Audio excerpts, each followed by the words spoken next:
Virus corona adalah sebuah wabah yang menimpa dunia saat ini. Wabah virus corona masih terus menghantui sejumlah negara di dunia, tak terkecuali Indonesia. Jika sebelumnya Indonesia menjadi salah satu negara yang belum terinfeksi, kini tanah air sudah terinfeksi kasus COVID-19. Lantas pemerintahan Indonesia harus mengambil langkah agar kasus COVID-19 akan segera usai. Pemerintahan Indonesia langsung mengambil langkah dengan menginstruksikan kepada seluruh warga Indonesia agar menjaga jarak, mencuci tangan, hingga mewajibkan masyarakat Indonesia agar selalu menggunakan masker setiap ingin bepergian keluar dari rumah. Seiring waktu berlalu, COVID-19 semakin parah di Indonesia.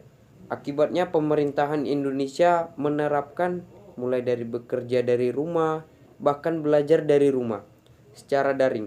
Namun untuk program belajar secara daring, bukan tidak banyak para pelajar-pelajar di Indonesia mulai dari kalangan SD hingga sampai mahasiswa yang menemukan banyak masalah, mulai dari masalah jaringan, masalah biaya, hingga sulitnya para pelajar untuk memahami pelajaran-pelajaran yang diberikan oleh tenaga-tenaga pengajar Indonesia maupun dosen. Berikut ini tanggapan para mahasiswa terkait permasalahan yang mereka hadapi selama mengikuti proses pembelajaran secara daring. Dampak negatif dari kuliah online atau daring. Ada 3 dampak negatif menurut saya. Dampak yang pertama, saya dalam kuliah daring ini banyak mengalami kekurangan atau konsentrasi belajar karena faktor lingkungan belajar yang berzona nyaman seperti di kamar atau di rumah, sehingga cenderung membuat kita lebih memilih untuk bersantai atau tidur. Dampak yang kedua, kuliah online daring ini sangat tergantung pada internet dan kuota. Bila jaringan lambat dan susah sinyal, maka proses kuliah akan tertinggal dan terganggu saat melakukan pembelajaran atau perkuliahan. Dan dampak yang ketiga, komunikasi secara langsung menjadi terhambat, baik antara dosen dengan mahasiswa maupun mahasiswa dengan mahasiswa lainnya. Oke, terima kasih. Terima kasih atas waktu yang pertanyaan yang Abang berikan kepada saya. Oke, saya langsung saja akan menjawabnya. Perbedaan pembelajaran secara daring dengan bertatap muka secara langsung itu menurut saya perbedaannya dari materi yang dijelaskan, Bang. Pemahaman tentang materi yang dijelaskan. Kalau penjelasan melalui secara tatap muka itu otomatis kita lebih mengerti materi yang dijelaskan daripada kita menerima materi dari daring gitu, dari online gitu. Karena kita ada penjelasan tentang materi tersebut daripada kita sendiri untuk mencari ke tempat lain kan belum tentu semua mahasiswa atau semua mahasiswi mengerti dengan yang materi yang diberikan melalui online gitu, Bang. Itu aja sih menurut saya. Perbedaannya itu terdapat pada pemahaman tentang materi yang diberikan, itu aja. Oke, terima kasih. Saya kembalikan kepada Abang. Lebih enak pembelajaran secara daring atau pembelajaran secara bertatap muka? Kalau menurut saya lebih enak sih pembelajaran secara bertatap muka. Kenapa? Karena apa yang diarahkan oleh dosen, apa yang diajarkan oleh dosen lebih mudah dipahamin karena tidak ada gangguan, dan kita juga bisa langsung bertanya jawab kepada dosen. Kalau kita melalui pembelajaran daring, yang pertama pasti kendala di jaringan. Kenapa? Karena setiap jaringan yang sudah bermasalah, pasti otomatis ketika kita melakukan Zoom atau Google Meet atau kita melakukan belajar dengan dosen, kalau jaringan sudah tidak bagus, kita bakal keluar sendiri dan kita juga bakal ketinggalan materi. Dan ketika macet, ketika signal gak jelas, kita juga tidak paham apa yang disampaikan oleh bapak dosen atau ibu dosen tersebut. Kalau menurut saya itu sih, saya lebih enak bertatap muka daripada belajar secara daring. Ya, menurut saya Kendala dalam saat kuliah daring yang pertama adalah jaringan. Jaringan itu kadang-kadang tidak mendukung, ya, hingga dapat menyebabkan seperti saya tidak dapat masuk ke perkuliahan daring. Yang kedua, kuota. Masalah kuota itu memakan sangat banyak kuota. Ya duitku habis lah belinya.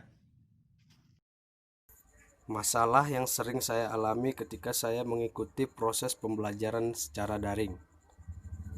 Yang pertama, masalah jaringan. Terkadang jaringan bagus, terkadang jaringan buruk. Kalau jaringannya bagus, saya bisa maksimal mengikuti materi-materi yang telah diberikan oleh dosen. Yang kedua, masalah praktek. Saya tidak bisa datang ke kampus untuk ikut melaksanakan praktek.